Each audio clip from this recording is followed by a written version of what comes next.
दोस्तों, स्वागत है आपका गोल्ड स्क्रीन एक्सप्लेन में, जहां हम लेकर आते हैं आपके लिए बेहतरीन और रोमांच से भरी मूवीज की कहानियां। एवलॉन को अंतरिक्ष में यात्रा करते हुए देखा जा सकता है, जो होमस्टेड 2 नामक उपनिवेशित दुनिया की ओर जा रहा है। इसके सभी क्वार्टर खाली हैं, जहाज ऑटो पायलट पर है। 258 चालक दल के सदस्य और साथ ही 5000 यात्री हाइबरनेशन में हैं। अचानक जहाज एक क्षुद्र ग्रह बेल्ट से गुजरता है, जो इसकी ढाल को कमजोर कर रहा है। बिजली मुख्य ढाल में बदल जाती है, लेकिन जहाज एक विशाल क्षुद्र ग्रह के साथ टकराव की राह पर है। अचानक क्षुद्र ग्रह जहाज से टकराता है, जिससे कई तरह की खराबी होती है। जहाज खुद को ठीक करना शुरू कर देता है, लेकिन हाइबरनेशन पॉड्स में से एक सक्रिय हो जाती। यात्री जिम प्रेस्टन है, जो एक मैकेनिकल इंजीनियर है। उसका पॉड खुलता है और एक स्वचालित प्रणाली उसे जागृत करने में मदद करती है। उसे बताती है कि उसने 120 साल निलंबित अवस्था में बिताए हैं और जहाज होमस्टेड 2 से केवल 4 महीने दूर जाता है कि वह उस समय को जहाज के शानदार पहलुओं का आनंद लेते हुए बिता सकेगा। थोड़ा चिंतित दिखता है, इसे अति आबादी वाला और अति मूल्यवान कहता है।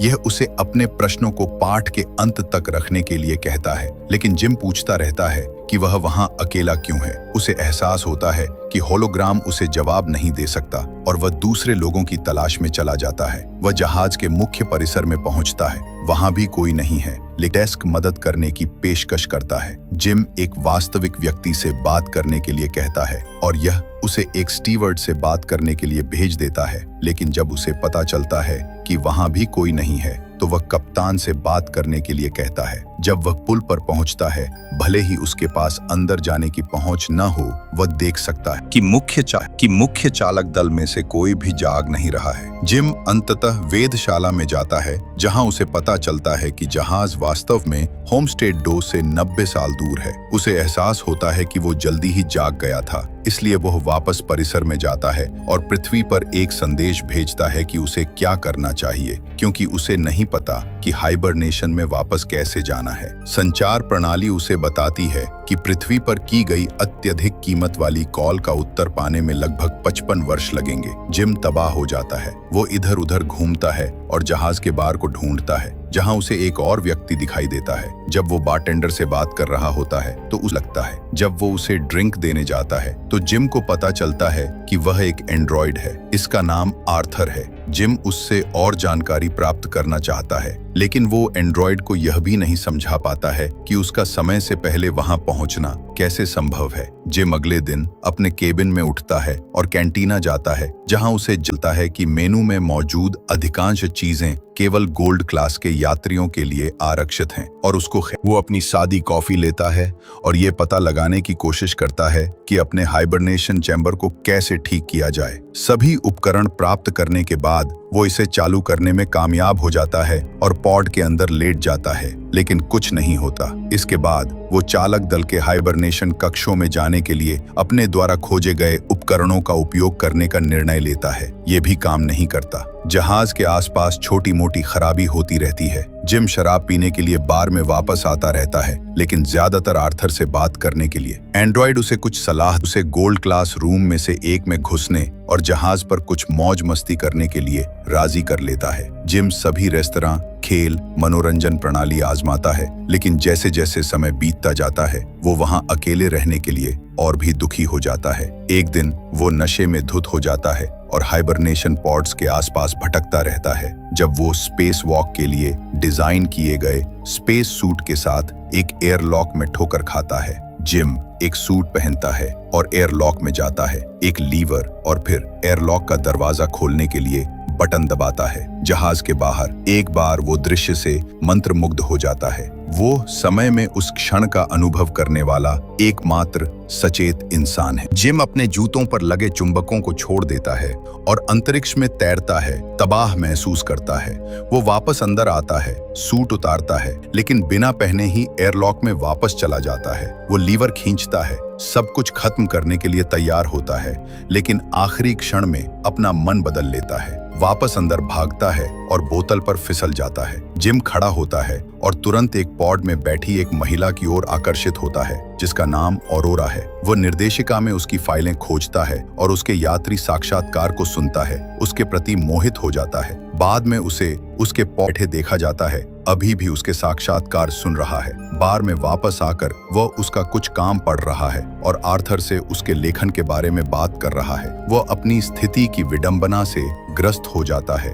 बेहतर जीवन के लिए दूसरे ग्रह पर जाना, जल्दी उठना और वहां न पहुंच और अपनी आदर्श महिला को ढूंढना, लेकिन वो उसकी पहुंच से बाहर रहता है और उसे जगाने का विचार भी आने लगता है। वो इस बारे में एंड्रॉइड से बात करता है, लेकिन वह पहेली को समझ नहीं पाता। अगर वह अपने फायदे के लिए उसे जगाता है तो वह उसे अपने साथ जहाज पर मरने के लिए छोड़ देगा। जिम पहले इसके खिलाफ फैसला करता है, लेकिन जैसे जैसे समय बीतता जाता है वो इसे जाने नहीं देता। एक दिन वह अपना मन बदल लेता है। जिम उसे बताता है कि वे ही एकमात्र जागे हुए हैं और उसे वेधशाला में ले जाता है। फिर वह उसे बताता है कि वह न तो चालक दल तक पहुंच सकता है, न ही जहाज के मुख्य कमांड तक। ऑरोरा घबरा जाती है और अपने पॉड में वापस जाना चाहती है। जब वे वहां पहुंचते हैं तो जिम समझाता है कि जहाज पर कोई विशेष उपकरण नहीं है। को पता चलता है कि जिम 1 साल से ज्यादा समय से एक ही नाश्ता खा रहा है और उसे गोल्ड क्लास मेनू में से एक लाकर देती है। वे पॉड्स को ठीक करने की संभावना के बारे में बात करते हैं, लेकिन जिम के विपरीत ऑरोरा हार मानने को तैयार नहीं है। वह अस्पताल में खोज करती है, फिर शोध दस्तावेजों को देखती, अंततः चालक दल के हाइबरनेशन की है और दरवाजे तोड़ने की कोशिश करती है। जिम पूरे जहाज में और भी खराबी देखता है। कुछ समय बाद ऑरोरा एवेलॉन पर अपने जीवन के बारे में विलाप करती है। वो लिखती है,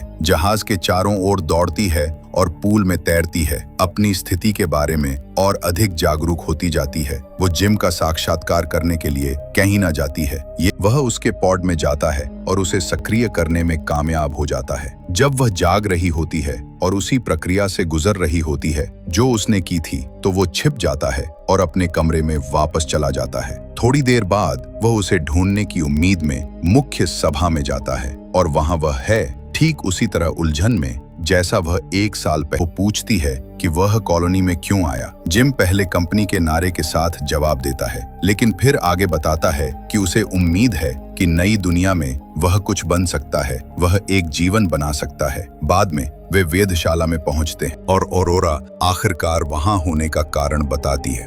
जरीद उसके पास एक राउंड ट्रिप टिकट है। उसका विचार होम स्टे 2 जाना, वहां 1 साल तक रहना और पृथ्वी पर वापस आना था, ताकि वह ऐसा करने वाली पहली पत्रकार बन सके जो अब तक की सबसे बड़ी कहानी लिख सके। ऑरोरा धीरे धीरे अपनी वर्तमान स्थिति को ठीक करने का तरीका खोजने की कोशिश छोड़ महसूस करता है। वह आर्थर से ऑरोरा को यह न बताने के लिए कहता है कि उसने ही उसे जगाया था। अगले दिन ऑरोरा जाग जाती है। वह वापस कॉन्कोर्स में जाती है और स्वचालित सूचना डेस्क से हाइबरनेशन पॉड्स के बारे में पूछती है। जिम वहां उसके साथ शामिल होता है और वे नाश्ता करने चले जाते हैं। जैसे ही वे निकलते हैं, सूचना डेस्क में किसी तरह उस करता है। अगले ही पल वह किसी चीज के साथ छेड़छाड़ करता हुआ दिखाई देता है और दूसरे पल ऑरोरा क्रिसलर बिल्डिंग की एक छोटी सी तस्वीर ढूंढने के लिए वेधशाला में चली जाती है। कुछ समय बाद वे बार में डेट पर जाते हैं। वे डिनर करते हैं और अपने जीवन के बारे में कहानियां साझा करते हैं। वह उसे बताती है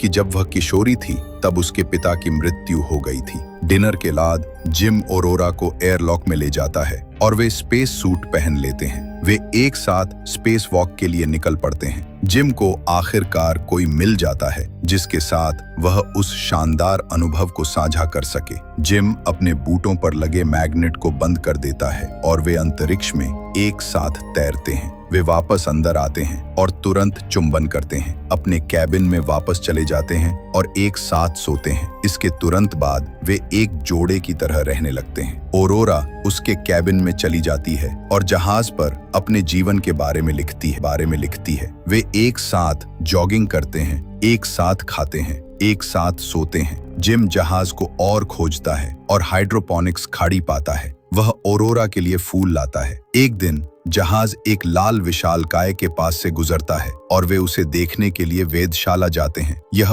ऑरोरा का जन्मदिन है, करने का तरीका ढूंढ लेता है। वह उसे डांस, सिनेमा और बास्केटबॉल कोर्ट ले जाता है। अंत में वह उसे आर्थर से मिलने के लिए बार में ले जाता है। वह थोड़ी देर आराम करती है जब तक कि उसे उनकी स्थिति याद नहीं आ जाती। जिम एंड्रॉयड के साथ अकेला रह जाता है, जो उसके साथ किए गए व्यवहार के बारे में बहुत बुरा महसूस करता। जन्मदिन है, इसलिए उस रात बाद में वे जहाज पर कई रेस्तराओं में से एक में और फिर बार में इसे मनाते हैं। जिम वॉशरूम जाता है और ऑरोरा के लिए बनाई गई अंगूठी तैयार करता है, जबकि वह आर्थर के साथ बातचीत करते हुए बार में रहती है। एंड्रॉयड ऑरोरा को बताता है कि इस बात से अनजान कि उसे अभी भी यह रहस्य रखना है। अचानक जिम वापस आता है और वह पूरी तरह से अविश्वास में उसका सामना करती है। वह गुस्से में और घबराकर भाग जाती है। जिम अपने कैबिन में वापस आता है और पाता है कि उसकी सारी चीजें गायब हैं। अगले दिन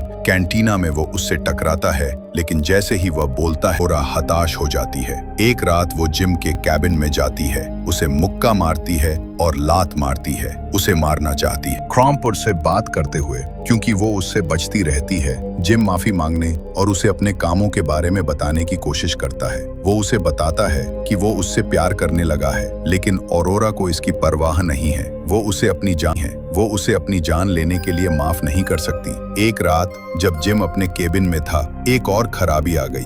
जहाज में एक गंभीर त्रुटि आ गई और मुख्य कमांड बंद हो गया। बाद में वो लिफ्ट में चला गया और उसमें खराबी आ गई। ऑरोरा मुख्य सभा में चली गई और उसने देखा कि जिम ने वहां एक पेड़ लगाया है। फिर वो कैंटीन आ गई, जहां खाद्य औषधालय में भी खराबी थी। अचानक गाल्ला दोनों ने कॉम पर डेक चीफ की आवाज सुनी, जिसमें पूछा गया कि पेड़ किसने लगाया है। वे दोनों सभा में भाग गए और जिम के पेड़ के सामने गस मैनकुसो को खड़ा देखा। उन्होंने अपना परिचय दिया और चीफ को स्थिति के बारे में बताया। उसे समझ में नहीं आता कि 3 पॉड्स कैसे विफल हो सकते पर ले जाता है और उसे पता चलता है कि जहाज में कुछ गड़बड़ है, लेकिन सिस्टम पर मौजूद जानकारी को मैन्युअल रूप से जांचना पड़ता है। जब वे पुल से बाहर निकलते हैं तो एक रोबोट लगभग उनके सिर पर गिर जाता है और वे दोनों मैनकुसो को बताते हैं कि जहाज में सभी जगह खराबी अक्सर होती रहती है। वो कहता है कि ऐसा नहीं होना चाहिए, क्योंकि का तरीका दिखाता है। मैनकुसो पॉड्स की जांच करता है।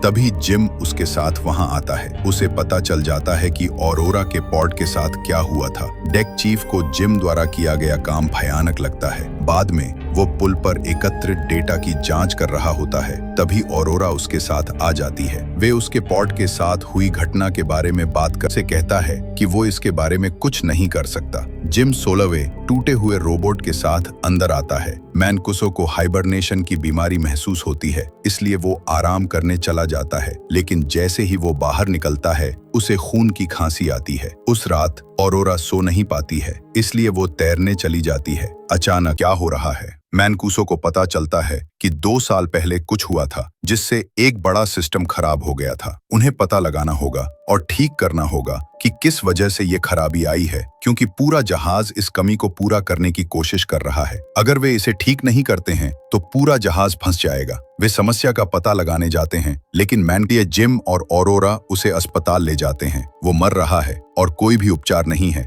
जो उसे रोक सके या उसके बचे हुए समय को बढ़ा सके। कुछ समय बाद वे तीनों वेधशाला में मिलते हैं और मैनकुसो जिम को अपना आईडी ब्रेसलेट देता है, उन्हें जहाज को ठीक करने के लिए कहता है और तुरंत मर जाता है। अचानक रोशनी एक खतरनाक लाल रंग में बदल, जो उन्हें हाइबरनेशन में वापस जाने में मदद कर सके। प्रभावी रूप से उसे बता रहा है कि वे फंसे हुए हैं। वे वापस कॉन्कोर्स में जाते हैं और वह उसे बताता है कि उसे आराम करना चाहिए, क्योंकि वह अभी-अभी हाइबरनेशन से बाहर आई है। उसे उसके लिए दुख होता है। उसे जहाज पर 1 साल से ज्यादा अकेले रहना पड़ रहा है। जिम बार में वापस जाता है। अपने किए पूरे जहाज में गुरुत्वाकर्षण की कमी हो जाती है और वो डूबने लगती है, क्योंकि पूल का पानी उसके साथ बहता है। गुरुत्वाकर्षण ड्राइव रीसेट हो जाता है और वो मुश्किल से जिंदा। वे दोनों मैनकुसो को खोजने के लिए एक दूसरे से टकराते हैं। वे तीनों वापस पुल पर आ जाते हैं। धीरे धीरे पता लगाते हैं कि जहाज के साथ क्या हो रहा है और जहाज हिलने लगता है। जिम ऑरोरा से कहता है कि उसे उसकी मदद की जरूरत है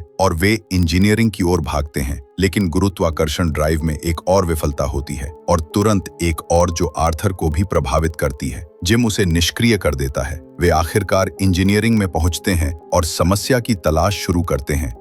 जिम को पता चलता है कि पतवार में एक से अधिक दरारें हैं। वे दोनों उल्का पिंड के प्रक्षेप पथ का अनुसरण करते हैं और पाते हैं कि यह रिएक्टर नियंत्रण कंप्यूटर से टकराया है। जिम को लगता है कि वह इसके लिए प्रतिस्थापन भाग पा सकता है। वे भाग ढूंढते हैं और इसे बदलते हैं, लेकिन रिएक्टर को हवा देने की प्रक्रिया अभी भी विफल हो जाती है। वे इसे मैन्युअल रूप से करते हैं, लेकिन यह फिर से विफल हो जाता है। जिम को पता चलता है कि उसे जहाज के बाहर से वेंट दरवाजा खोलने की जरूरत है ताकि वे रिएक्टर को ठंडा कर सकें। वे दोनों एयरलॉक में जाते हैं और जैसे ही वह बाहर जाने के लिए तैयार होता है, वह उड़ता है। उसे योजना पसंद नहीं आती, लेकिन वो आगे बढ़ता है और उसे रिएक्टर को वेंट करने के लिए कहता है। वो नहीं चाहती कि वो मर जाए और वे बहस करते हैं, लेकिन वो उससे कहता है कि उन्हें दूसरे लोगों को बचाना है और वो रिएक्टर को वेंट करती है। प्रक्रिया सफल होती है, लेकिन रिएक्टर से निकलने वाला धुआं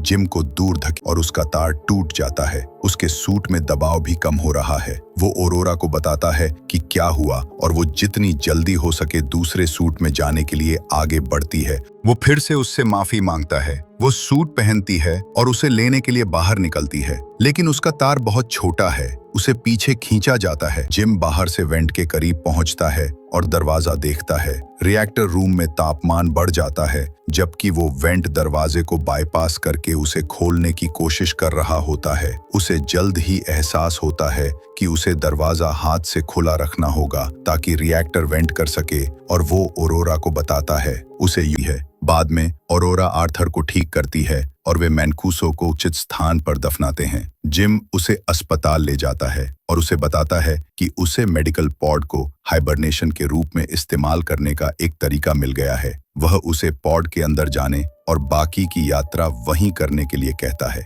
लेकिन जैसा कि बानक वो उसके तार को पकड़ लेती है और उसे अंदर खींच लेती है। ऑरोरा जिम को अस्पताल में घसीटती है, लेकिन उसे पता चलता है कि वो पहले ही मर चुका है। वो मेडिकल प्रोटोकॉल को दरकिनार करने और उसे पुनर्जीवित करने के लिए मैनकूसो के ब्रेसलेट का उपयोग करती है। मेडिकल पॉड अपने आप काम करता है और जिम को पुनर्जीवित करता है। और जैसे ही वे हैच खोलते हैं, ऑरोरा अंदर समा जाता है। क्षुद्र ग्रह ने उस क्षेत्र में पतवार में दरार पैदा कर दी है। जिम भी अंदर समा जाता है, लेकिन वह हैच को पकड़े रहता है क्योंकि यह उस पर बंद होता रहता है। अंततः वो भी फंस जाता है, लेकिन वे जल्दी से दरार को सील करने में कामयाब हो जाते हैं। उस समस्या को ऑरोरा मैनकूसो का कंगन देता है क्योंकि वह वापस नहीं आ सकता है। वो उसे सूट पहनाने में मदद करती है और जैसे ही वो एयरलॉक में जाता है, वो उसे वापस आने के लिए कहती है क्योंकि वो उसके बिना जहाज पर नहीं रह सकती। ऑरोरा रिएक्टर में वापस जाती है जहां तापमान बहुत अधिक हो गया है।